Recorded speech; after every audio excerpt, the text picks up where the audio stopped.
సహోదరి సహోదరులారా, మీకు శుభవార్త. 2025 సంవత్సరంలో మొత్తం 365 అంశాలను మీతో పంచుకోబోతున్నాము. జనవరి 1వ తేదీ నుండి ప్రతిరోజు ఒక అంశము మరియు దానికి సంబంధించిన వాక్యమును పంచుకుంటాము. దయచేసి ఆ వాక్యములను వినండి, ధ్యానించండి మరియు ఆశీర్వదించబడండి. దయచేసి సబ్స్క్రైబ్ చేయండి మరియు మీ స్నేహితులతో పంచుకోండి. ధన్యవాదాలు.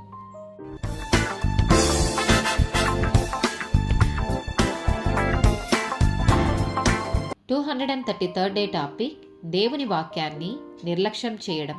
సామెతల గ్రంథము 13వ అధ్యాయము 13వ వచనం.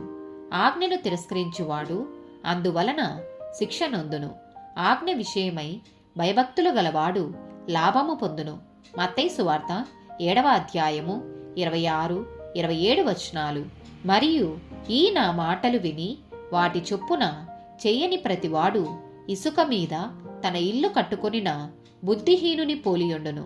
వాన కురిసెను, వరదలు వచ్చెను, గాలి విసిరి ఆ ఇంటి మీద కొట్టెను, అప్పుడది కూలబడెను, దాని పాటు గొప్పదని చెప్పెను.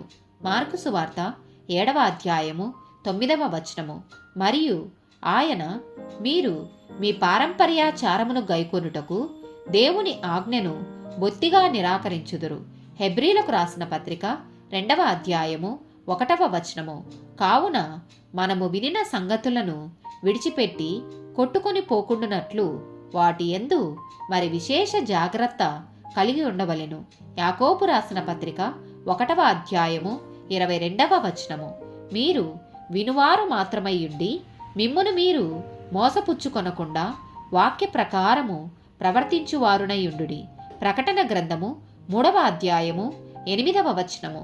నీ క్రియలను నేనెరుగుదును, నీకున్న శక్తి కొంచెమై ఉండినను నీవు నా వాక్యమును గైకొనిన నా నామము నెరుగననలేదు.